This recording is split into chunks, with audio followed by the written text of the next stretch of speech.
Welcome back. You're watching Storyboard and I'm standing in front of the iconic windmills close to the city of Amsterdam. And as promised, I'm bringing you our conversation with CVL Srinivas on data. At a time when data has become the talk point for advertisers and agencies alike, WPP India held its first summit on data titled Date with Data. On the sidelines of this summit, Storyboard's Farah Bukwala Vora caught up with WPP India's country manager CVL Srinivas and spoke to him about how data is getting better return on investment for advertisers, but issues around data privacy need to be addressed right away. Listen in. Welcome, Srinivas, to CNBC TV 18, and congratulations on your very first initiative, Date with Data. So I want to understand, this is the first time that WPP is holding an initiative like this, and it comes at a time when data has become the talking point for advertisers, marketers and agencies alike. So what are you hoping to address as part of this initiative? The WPP Data Summit or Date with Data is one such initiative which is actually born out of collaboration. This is an event which has been put together by operating companies across all of WPP, working very closely with our clients, with our partners. And the key theme we're really focusing on this time is data.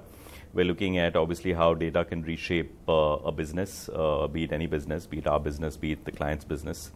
We're also looking at certain hot themes like obviously data privacy, all the stuff around GDPR and what's going to happen in India as well, and how all of us need to act very responsibly, first and foremost, when it comes to data or leveraging data.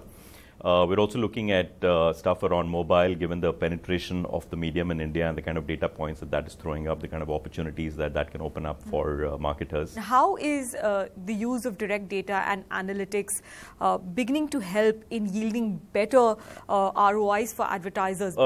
Actually, you need to look at it in two ways, because if you look at the entire marketing value chain, it really starts off with understanding of the consumer, digging deep and figuring out what really is the consumer all about and what really are the insights that one can get cleaning all the data. So I think that's really the first step. And today, with a plethora of data sources available, I think there is some interesting work going on in terms of just understanding the consumer. Then, of course, the whole middle chunk of the marketing value chain is all about understanding the consumer journey. What all the consumer goes through when he or she is looking at purchasing a particular brand or service. And today, because most of the touch points the consumer interacts with, are digital or some form of digital, we are able to actually capture a lot of data and therefore decode the whole consumer journey piece. And then, of course, you come with the commerce end of it, which is the actual transaction and buying the product or service, which again obviously gets captured through data. And through all of this, the messaging that needs to work or messages that need to go out through different touch points. And at the end of the day, creating that whole feedback loop. So if you look at each of these chunks as standalone pieces, the availability of technology and data today is giving us the opportunity to kind of optimize each piece. But I think the bigger value is when you actually join all of this together. Today, data is actually helping us connect everything from insights to commerce almost seamlessly. And I think that's something which marketers are very excited about, because you can obviously create plans that are a lot more, first of all, accountable and a lot more effective as well. There's also a little bit of concern that the excessive use of data could undermine creativity and intuition, which is a very, very important part of a creative industry like advertising. So how do you suppose CMOs could strike the balance between the use of data and analytics and ensuring that creativity does not suffer at the hands of data? Well, absolutely. That's a very valid concern. In fact, when anyone talks about data, there are three, or probably there are four caveats we need to put out right up front. I think first and foremost, we're living in an age of heightened awareness about data privacy, first and foremost. So we all need to act responsibly. Secondly, and I think this applies more to India, I think sometimes we just get lost in kind of over-optimizing and what I call torturing of data, looking at things at a very, very kind of a granular level, which sometimes defeat the purpose because you just get lost in too much of detail and you don't really see what the bigger picture is. So I think that's something which we need to avoid, and we need to ensure the data always kind of remains something which is directional in nature. Thirdly, data by itself is not going to do anything. I mean, it's like raw material. It's what you do with the data. It's the kind of insights you get out of the data and the kind of application value you put the data to is what gets value. And last but not the least, data cannot come at the cost of creativity. In fact, data has to try and help enhance creativity. While we keep saying that, oh, because of the onset of the digital medium, digital is way more measurable. However, are we seeing that advertisers are now having more concerns around the measurability of their campaigns? Are they asking tough questions about ROI, especially since there is so much expenditure that is going towards digital? And we've seen this as part of your own report that, digital expenditure is growing at the rate of 30% year on year.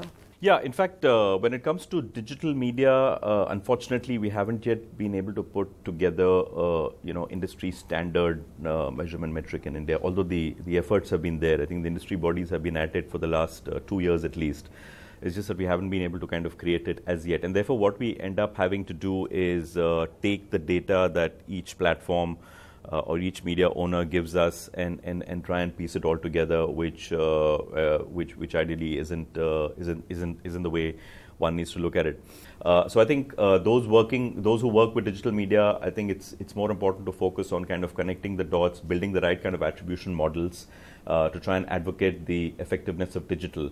And I'm sure at some stage we will have more standardized industry metrics just to measure stuff like reach and so on. Earlier this year, you released the Group M This Year, Next Year report. And as part of that report, you mentioned that you were looking at a total advertising expenditure, kitty, of about 69,000 odd crores this year, which would represent about a 13% growth in 2018 over 2017. So are we on track? And I ask you this because a lot of hopes were pinned on a good monsoon, but we've seen the monsoons have been deficit this year. So, well, as of now, we seem to be on track for roughly 13% growth overall. Of course, we are still kind of going through the festive season and haven't seen the kind of end of it. So fingers crossed on that one.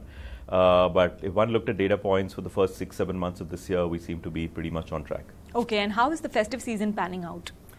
Well, so far things are looking pretty okay. Like I said, it's not one of those years where there is a massive spurt or an increase over the previous year. But I think we'll end up with a decent double-digit growth over the previous festive as well. Sure. And how do you see the growth rates panning out across different platforms? And I especially ask you this because there has been a lot of contrarian views around the growth of print advertising vis-a-vis television advertising. And I'm just keen to know whether you see print advertising in fact picking up over the rest of the year, especially as political advertising picks up.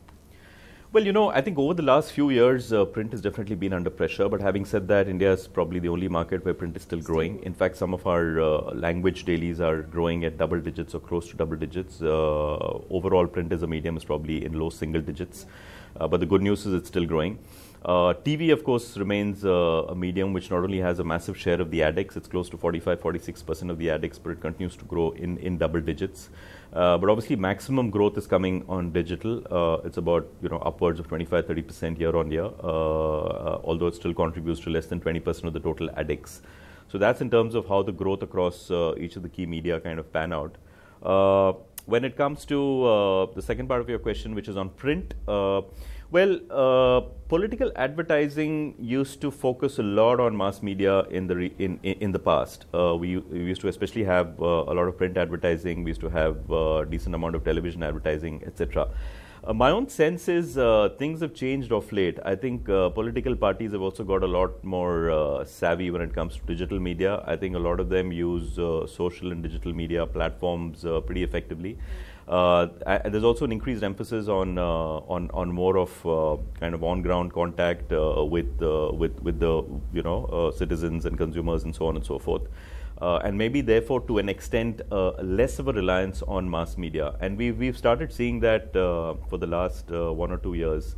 And so this is just my personal view. I think going forward we will continue to see even them skewing a bit more towards digital media, towards maybe on-ground activation than relying on mass media alone. In your earlier interview with Storyboard, you had mentioned that clients weren't doing enough to leverage on vernacular content, even though there's a lot of vernacular content that's now being created and which is being put forth by agencies as well. And you had also mentioned that this is a collaborative effort where agencies will have to handhold clients to to experiment with them, and clients have to be willing to experiment themselves. So is the story changing now, especially, and I ask you especially as you see the explosion taking place in the OTT segment? Advertisers have started noticing this of late, and we've seen a lot of interesting campaigns from across our clients and other clients as well, leveraging content coming from these other markets, and it's only kind of bound to grow. And remember, there are still close to 300 million Indians who live in so-called media dark markets, and as and when with the crashing data prices and handset prices happening, and mobile is a medium reaching out to all of these folks as well, there's going to be an even bigger explosion of vernacular content. Sure. Thank you so much for joining us on CNBC TV 18 Storyboard. So our trip to Amsterdam was absolutely action-packed. In fact, I am on the Canal cruise in Amsterdam, and with that, it's a wrap on Storyboard this week. You can catch all of our content on Facebook, Twitter and YouTube. Thanks for watching, and we'll be back same time next week. See you soon.